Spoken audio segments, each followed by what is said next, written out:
السلام آسمان سے اتریں گے اور امام مہدی کے پیچھے نماز پڑھی. علامات میں سے یہ ہے کہ لم یبق من الاسلام الا اسمہ، اسلام کا نام باقی رہے گا کہ ہم مسلمان ہے. مملکت ہند میں ایک طرفہ تماشا، اسلام ہے پابند، مسلمان ہے آزاد. ملا کو جو ہے ہند میں سجدے کی اجازت، نادان یہ سمجھتا ہے کہ اسلام ہے آزاد.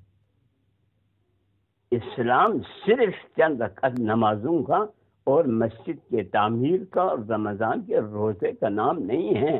اسلام ایک نظام عدل کا نام. وَمِنَ الْقُرْآنِ إِلَّا دَرْسُ، قرآن کی تدریس رہے گی، قرآن پر عمل نہیں رہے. البتہ آپ کتابوں کا مطالعہ کریں، یقیناً آپ اس بات کو محسوس کریں گے کہ وہ علامات تقریباً 70-80% علامات پورے ہوئے. اذا بعد القریب وقرب البعید، امام زمانے کے ظہور کی علامت یہ ہے کہ نزدیک دور اور دور نزدیک ہو. آپ دیکھیے ہم یہاں بیٹھے ہوئے ہیں، ہماری آواز دنیا کی کہاں کہاں تک جا رہی ہے، اور کون کون سن رہا ہے؟ دور نزدیک. اور نزدیک جو ہے وہ دور. آج باپ بیٹے میں اتنے جدائی ہیں کہ باپ بیٹے کو نہیں جانتا کہاں ہے، بیٹے باپ کو کا پتہ نہیں ہے کہ وہ کہاں ہے. یہ بھی ایک علامت ہے. اذا قرب البعید وبعد القریب. ایک جملے اور ہے وَإِذَا رَكَبَ الْحَدِيدُ عَلَى الْحَدِيدِ، جب لوہے پہ لوہا چلے. یہی ریل، اس کا ٹائر بھی لوہے کا ہے اور پٹری جو ہے وہ بھی لوہے کا ہے. حضرت ابو سعد رضی اللہ تعالیٰ عنہ سے روایت ہے کہ حضرت علی کرم اللہ وجہہ نے اپنے بیٹے حسن کی طرف دیکھتے ہوئے فرمایا کہ میرا یہ بیٹا سردار ہے، جیسا کہ رسول اللہ صلی اللہ علیہ وسلم نے فرمایا تھا. عنقریب اس کی پشت سے ایک شخص پیدا ہوگا جس کا نام تمہارے نبی پر ہوگا. اخلاق و عادات میں وہ نبی علیہ السلام جیسا ہوگا لیکن صورت شکل میں مشابہت نہ ہوگی. اس کے بعد حضرت علی کرم اللہ وجہہ نے اس شخص کے عدل و انصاف کا واقعہ بیان کیا. امام مہدی کا ظہور ایک ایسے موقع پر ہوگا جب مسلمانوں کا ایک خلیفہ کا انتقال ہو جائے گا اور اس خلیفہ کی جگہ کسی شخص کو خلیفہ مقرر کرنے کا معاملہ درپیش ہوگا اور لوگوں میں اختلاف پیدا ہو جائے گا. اس کی تفصیل ام المومنین حضرت ام سلمہ رضی اللہ تعالیٰ عنہ یوں بیان فرماتی ہیں. حضرت ام سلمہ رضی اللہ تعالیٰ عنہ سے روایت ہے کہ حضور صلی اللہ علیہ وسلم نے فرمایا کہ خلیفہ کی موت کے وقت لوگوں میں اختلاف ہو جائے گا. اس موقع پر ایک شخص مدینہ منورہ سے نکل کر مکہ مکرمہ کی طرف بھاگے گا. اہل مکہ اس کو خلافت کے لیے نکالیں گے تاہم وہ اس معاملے کو ناپسند کرتا ہوگا. پھر لوگ حجر اسود اور مقام ابراہیم کے درمیان اس کے ہاتھ پر بیعت کریں گے. پھر دشمن ایک لشکر ان کے مقابلے کے لیے شام سے بھیجیں گے تو وہ لشکر بیدہ کے مقام پر زمین میں دھنس جائے گا جو مکہ اور مدینہ کے درمیان ایک جگہ ہے. جب لوگ یہ دیکھیں گے تو اہل شام کے ابدال اور اہل عراق کی جماعتیں ان پر بیعت کریں گی. پھر قریش میں سے ہی ایک شخص جس کی ننیال بنو کلب سے ہوگی اٹھے گا اور اس کی طرف ایک لشکر بھیجے گا تو وہ یعنی امام مہدی اور اس کی فوج اس لشکر پر غلبہ حاصل کر لیں گے اور مال غنیمت لوگوں میں تقسیم کر کے نبی صلی اللہ علیہ وآلہ وسلم کی سنت کو زندہ کر دیں گے. پھر اسلام اپنی گردن زمین پر ڈال دے گا یعنی کرۂ ارض پر اسلام پھیل جائے گا. پھر اس کے بعد وہ 7 برس زندہ رہیں گے. پھر ان کا انتقال ہو جائے گا اور مسلمان ان کی نماز جنازہ پڑھیں گے. ہمارے تو عقیدہ رجعت پر ہیں. رجعت کے معنی یہ ہے، ہمارے عقیدہ ہے کہ امام زمانہ علیہ السلام کی شہادت کے بعد وہ کافی دیر تک حکومت کریں گے اور اس کے بعد ہمارے جو ائمہ ہیں وہ ایک ایک کر کے دنیا میں آ جائیں گے اور ان کی حکومتیں ہوں گی اور آخر میں دوبارہ جب امام زمانہ علیہ السلام کی حکومت ہوگی تو قیامت ہوگی.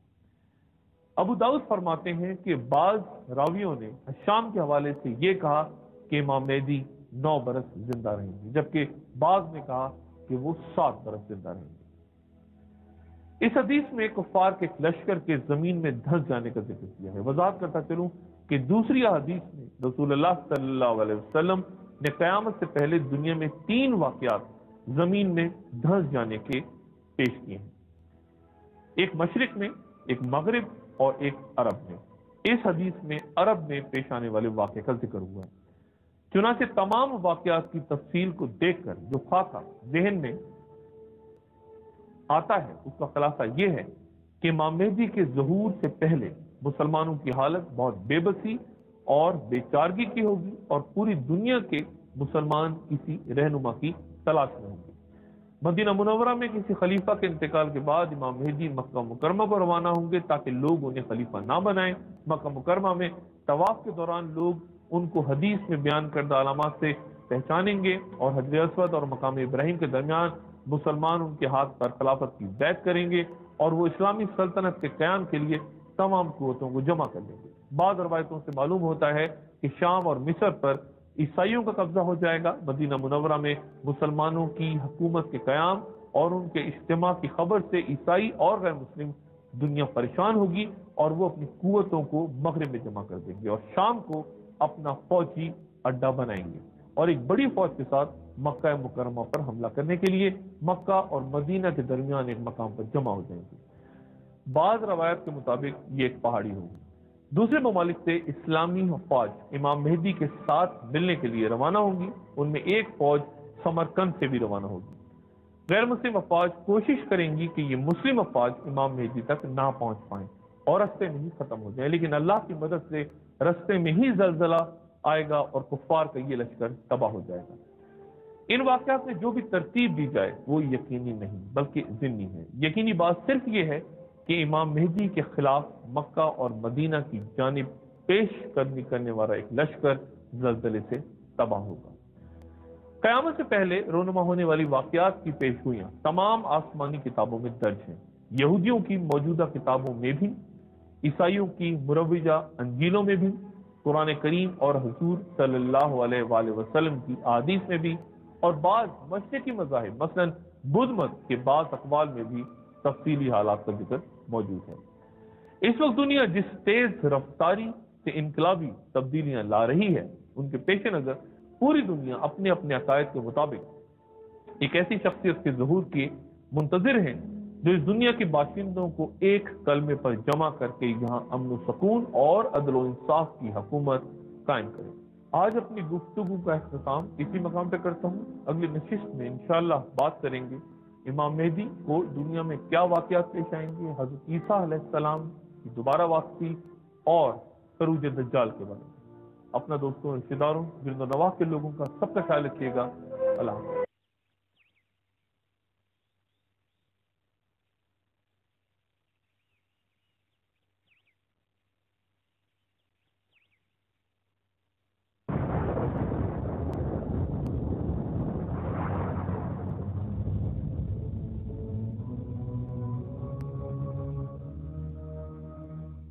السلام علیکم۔ ARY ڈیجیٹل سے ڈاکٹر شاہد مسعود ہڈن ٹروتھ کے پہلے موضوع یعنی اینڈ آف ٹائمز، جس میں ہم اس کائنات کے اختتام سے پہلے رونما ہونے والے واقعات یعنی علامات قیامت سے بات کر رہے ہیں، اس کے تیسرے حصے کے ساتھ۔ آج دنیا میں مسلمانوں کی تعداد 1.30 ارب ہے۔ 56 اسلامی ممالک قدرتی ذخائر کے حساب سے مثالی علاقہ ہے۔ یہاں نہ افرادی قوت کی کمی ہے اور نہ ہی وسائل کی۔ پھر مسلمان آج دنیا میں ذلیل و خوار کیوں ہو رہا ہے؟ یہ وہ سوال ہے جو آج ہمارے اور آپ کے ذہنوں میں اکثر گونجتا ہے۔ حضور صلی اللہ علیہ وآلہ وسلم نے آج سے 1400 سال پہلے اس سوال کا جواب ایک ایسی حدیث میں دیا تھا کہ اگر آپ صلی اللہ علیہ وآلہ وسلم آنے والی زمانوں کے بارے میں کوئی اور پیشگوئی نہ بھی فرماتے تو تنہا یہ حدیث خاتم النبیین صلی اللہ علیہ وآلہ وسلم کی حق و صداقت کی گواہی دینے کو کافی تھی۔ حضرت صوبان رضی اللہ تعالیٰ عنہ سے روایت ہے کہ رسول اللہ صلی اللہ علیہ وآلہ وسلم نے فرمایا کہ قریب ہے کہ تم پر دنیا کی اقوام چڑھ آئیں گی اور اس طرح ایک دوسرے کو دعوت دیں گی جس طرح پیالے پر یعنی کھانے پر دعوت دی جاتی ہے۔ ایک صحابی نے دریافت کیا کہ یا رسول اللہ، کیا ہم اس زمانے میں بہت کم ہوں گے؟ آپ صلی اللہ علیہ وآلہ وسلم نے فرمایا نہیں، بلکہ تم اس زمانے میں بہت کثرت سے ہوگے، لیکن تم سیلاب کے اوپر چھائے ہوئے کوڑے کباڑ کی طرح ہوگے اور اللہ تعالیٰ تمہارے دشمن کے سینوں سے تمہارا روب نکال دے گا اور اللہ تعالیٰ تمہارے قلوب میں وہن ڈال دے گا۔ ایک صحابی نے پوچھا یا رسول اللہ، یہ وہن کیا چیز ہے؟ آپ صلی اللہ علیہ وآلہ وسلم نے فرمایا دنیا کی محبت اور موت سے کراہیت۔ اس حدیث کے تناظر میں آج کی دنیا کا جائزہ لیں، جہاں 1 ارب 30 کروڑ مسلمان دنیا کے بہترین حصے کے مالک اور ہر طرح کے وافر وسائل کے باوجود کس طرح کفار کے لیے ایک لذیذ ڈش بن کے رہ گئے ہیں، اور کس طرح اس لقمہ تر کو کھانے کے لیے کفار ایک دوسرے کو دعوت دے رہے ہیں۔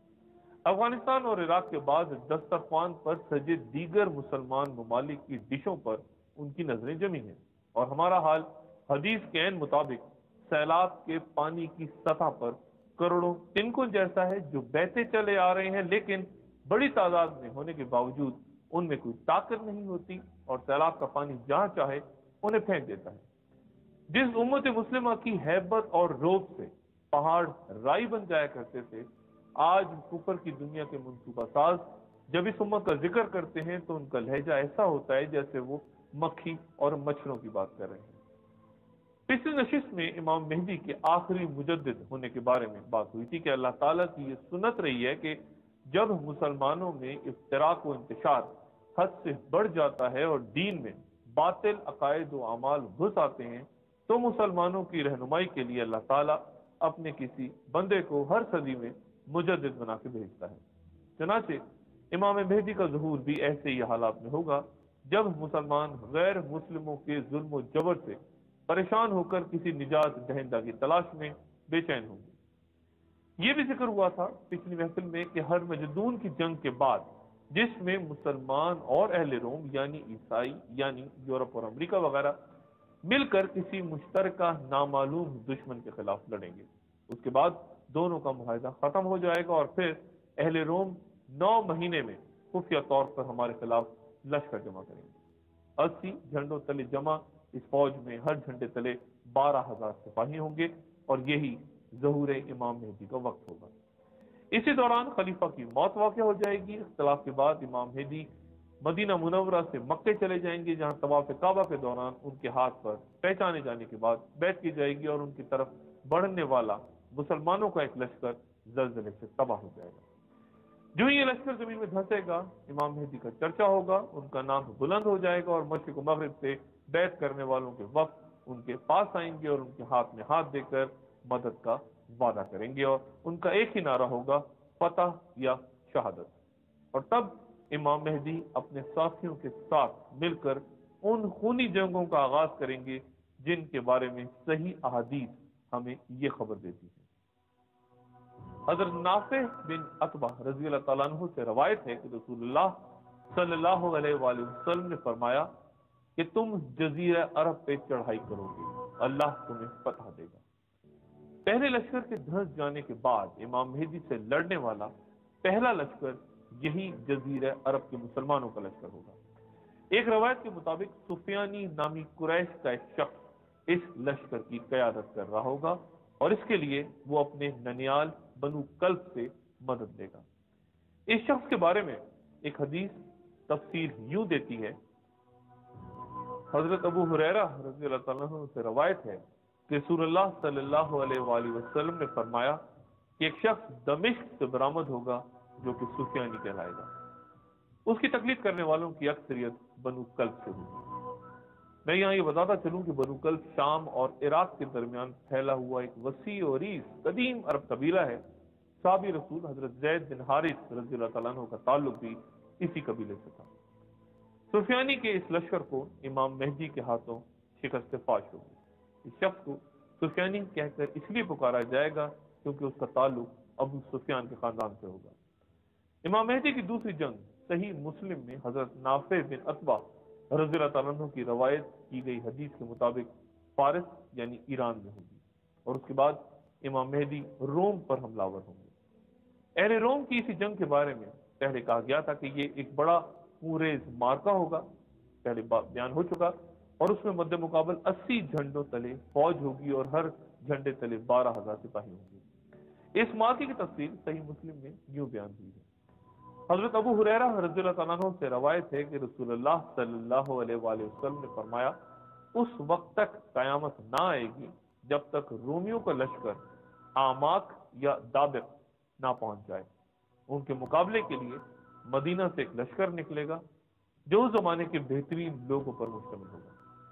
جب وہ صف بندی